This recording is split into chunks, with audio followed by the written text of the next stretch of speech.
पटना के फुलवारी शरीफ में पकड़े गए आतंकी नेटवर्क के मामले में भी सियासत शुरू हो गई है। मंगलवार को लेफ्ट विधायकों ने पकड़े गए आरोपियों के घर जाकर उनके परिजनों से मुलाकात की और पकड़े गए चारों आरोपियों को निर्दोष बताया। CPI-ML के विधायकों ने आरोप लगाया है कि बीजेपी मुसलमानों के खिलाफ साजिश रच रही है। इसी के चलते इन चारों लोगों को फंसाया गया है। लेफ्ट विधायकों ने टेरर नेटवर्क मामले में 21 से 23 जुलाई तक प्रदर्शन की चेतावनी दी है।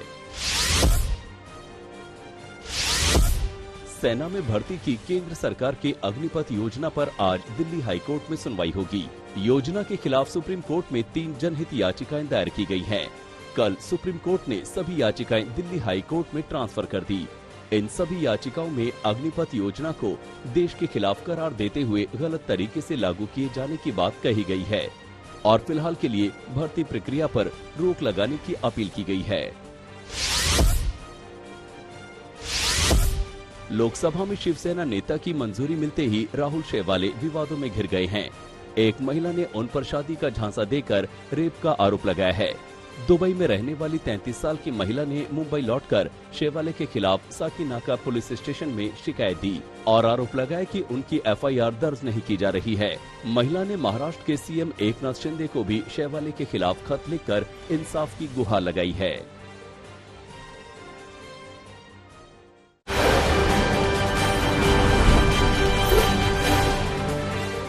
आज सुप्रीम कोर्ट में शिंदे और उद्धव गुट के शिवसेना की दावेदारी पर सुनवाई होनी है। Chief justice NV Ramana, justice Krishna Murari और हेमा कोहली की बेंच उद्धव ठाकरे की अगुवाई वाले खेमे और एकनाथ शिंदे खेमे की याचिकाओं पर सुनवाई करेगी। उद्धव ठाकरे ने मामले पर बीजेपी को टारगेट करते हुए कहा कि बीजेपी शिवसेना में मुर्गा फाइट करा रही है ताकि पार्टी को खत्म किया जा सके। सुप्रीम कोर्ट में सुनवाई से पहले उद्धव को बड़ा झटका लगा। लोकसभा स्पीकर ओम बिरला ने शिंदे गुट के राहुल शेवाले को शिवसेना के फ्लोर लीडर के तौर पर मान्यता दे दी। शिंदे ने शिवसेना पर दावा ठोकते हुए लोकसभा स्पीकर के सामने 12 सांसदों की परेड कराई। शेवाले ने ही राष्ट्रपति चुनाव में NDA प्रत्याशी को समर्थन देने के लिए उद्धव ठाकरे को चिट्ठी लिखी थी।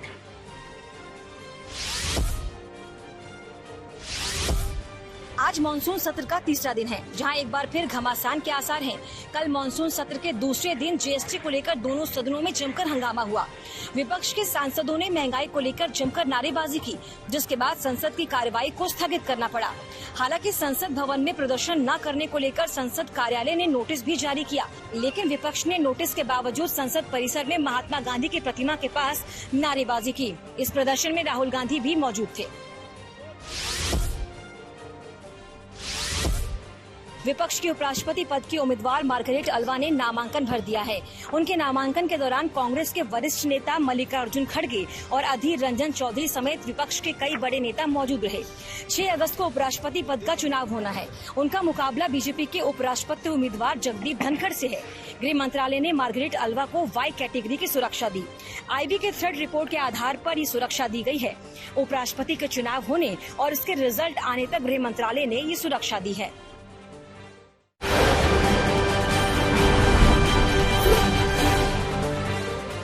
सुप्रीम कोर्ट ने पैगंबर मोहम्मद पर बयान के मामले में नुपुर शर्मा को बड़ी राहत दी है।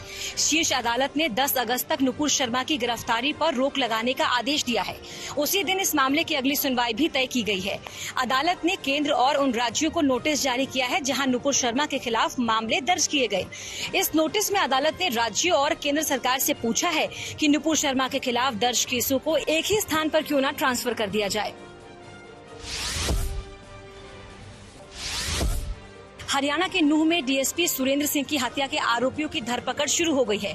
आरोपियों के साथ हुई मुठभेड़ के बाद पुलिस ने डंपर के क्लीनर को गिरफ्तार कर लिया। एनकाउंटर में उसको गोली भी लगी है। घुटने में गोली लगने के बाद क्लीनर को नलहर मेडिकल कॉलेज में भर्ती कराया गया। DSP सुरेंद्र सिंह नूह में अवैध खनन को रोकने के लिए गए थे। इस दौरान डंपर से कुचलकर उनकी हत्या कर दी गई।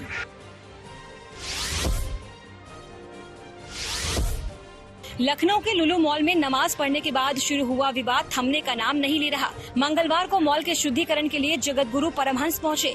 इस दौरान पुलिस के रोकने पर उनसे विवाद भी हो गया, जिसके बाद परमहंस को पुलिस ने हिरासत में ले लिया। लखनऊ के लुलु मॉल में नमाज पढ़ने को लेकर विवाद लगातार बढ़ता जा रहा है। इस मामले के तूल पकड़ने के बाद सीएम योगी आदित्यनाथ ने सख्त हिदायत दी है कि मॉल को राजनीति का अड्डा नहीं बनने दिया जाएगा। इसके साथ ही उन्होंने हालिया घटनाओं पर नाराजगी जताई है। लखनऊ प्रशासन को बहुत गंभीरता से इसको लेना चाहिए। इस प्रकार की किसी भी शरारत को स्वीकार नहीं करना चाहिए। सख्ती से ऐसे तत्वों से निपटना चाहिए जो अनावश्यक मामलों को बढ़ावा देकर के माहौल खराब करने का प्रयास करते हैं। बहुत सारे माध्यम हैं, अगर किसी को सूचना लेनी है वे सूचनाएं उन लोगों से जाके ले सकते हैं। झारखंड के मुख्यमंत्री हेमंत सोरेन की विधायक प्रतिनिधि को ईडी ने गिरफ्तार कर लिया। ईडी ने पहले ही इस मामले के साहिबगंज समेत अन्य इलाकों से 36 करोड़ रुपया सीज किया था।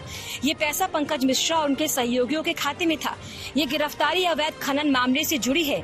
ईडी ने पहले पीएमएलए एक्ट के तहत हेमंत सोरेन के विधायक प्रतिनिधि पंकज मिश्रा, दाहू यादव और उनके सहयोगियों के 37 बैंक खातों में करीब 12 करोड़ रुपए सीज किए थे। खरगोन में कई इलाकों में लगातार बारिश के बाद जनजीवन अस्त व्यस्त हो गया है। कई पुलों के ऊपर नदी का पानी बह रहा है, जिस पर गाड़ियां जान जोखिम में डालकर निकल रही हैं। हालांकि प्रशासन की तरफ से पुल से गुजरने पर रोक है, लेकिन फिर भी लोग अपनी जान आफत में डाल रहे हैं। दरअसल अपरवेदा बांध के 4 गेट खोले जाने से कई गाँवों के डूबने का खतरा मंडरा रहा है।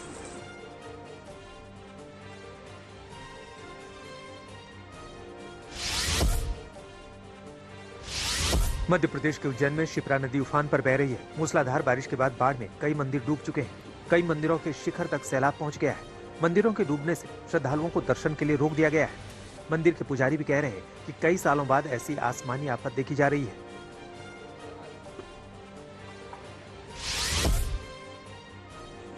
एमपी के बैतूल में भी बारिश के बाद बाढ़ का कहर जारी है। लोग जान जोखिम में डालकर उफनती नदी के ऊपर पुल पार कर रहे हैं। कई इलाकों में लगातार बारिश के बाद बाढ़ का खतरा बरकरार है। बैतूल में स्कूल के बच्चे भी उफनती नदी पार कर रहे हैं। हालांकि वीडियो वायरल होने के बाद और हादसे की आशंका के बीच एसपी ने पुलिस के जवानों की तैनाती का भरोसा दिया।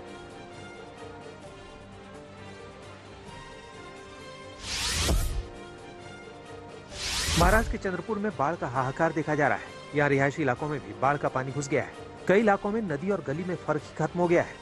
कुछ इलाकों में 4 से 5 फीट तक पानी भरने से लोग घरों में कैद होने को मजबूर दिखे। यहाँ सैलाब के बीच एनडीआरएफ की टीम देवदूत की तरह लोगों के घरों में जरूरी सामान पहुंचा रही है। अभी भी निचले इलाकों से लोगों का पलायन जारी है।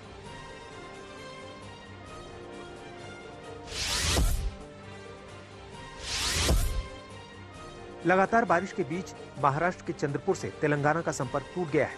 13 जुलाई से स्टेट हाईवे बंद है। वर्धा नदी पर बना पुल बाढ़ की जद में आ गया है। इराई डैम के 7 दरवाजे खोलने से वर्धा नदी में बाढ़ की नौबत आ गई है। तेलंगाना और महाराष्ट्र को जोड़ने वाले स्टेट हाईवे पर 6 दिन से हजारों गाड़ियां फंसी थी। ट्रैफिक क्लियर होने में 2 दिन लगे थे।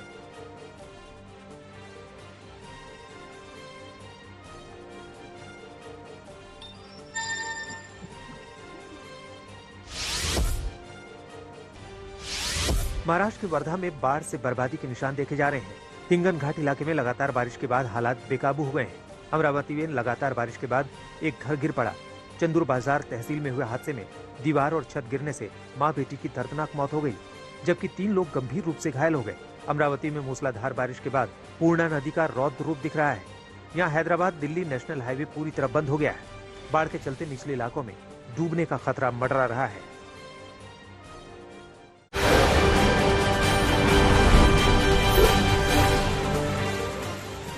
गुजरात में मौसम विभाग ने आज तेज बारिश का अनुमान जताया है।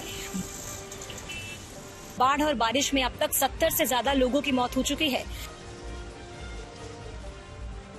अहमदाबाद में बारिश के बाद शहरों में जल जमाव देखा जा रहा है।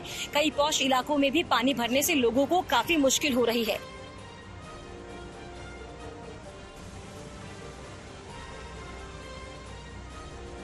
खेड़ा जिले के नडियाद में भारी बारिश के बाद कई अंडरपास और सड़कों पर बारिश का पानी भरने के बाद जाम ने लोगों को परेशान किया।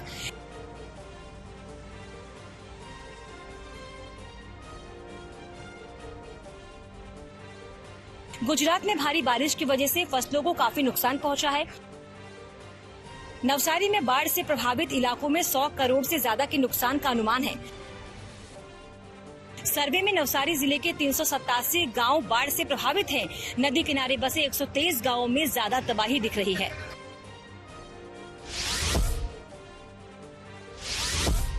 उत्तराखंड के चंपावत में सैलाब को पार करने की कोशिश में एक बस नदी में गिर गई। पानी के तेज बहाव के बीच काफी मशक्कत के बाद ड्राइवर का रेस्क्यू हो सका है।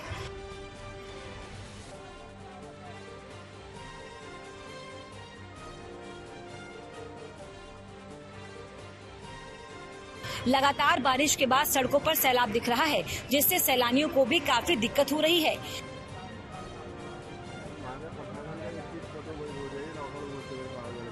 कई रास्तों पर आवाजाही पूरी तरह बंद कर दी गई।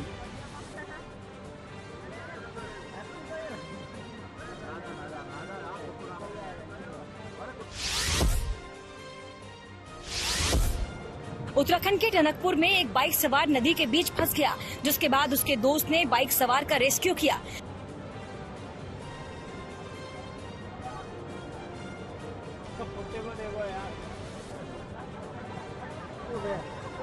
बागेश्वर में भी बारिश के बाद लैंडस्लाइड से मुश्किल बढ़ गई है। कपकोट में हाइड्रो पावर की सुरंग के ऊपर जमीन धंसने के बाद पानी के रिसाव से लोगों में दहशत देखी गई। उधर रामनगर के धनगढ़ी नाले में यात्रियों से भरी एक बस फंस गई, जिसके बाद जेसीबी की मदद से उसका रेस्क्यू किया गया। ड्राइवर की लापरवाही की वजह से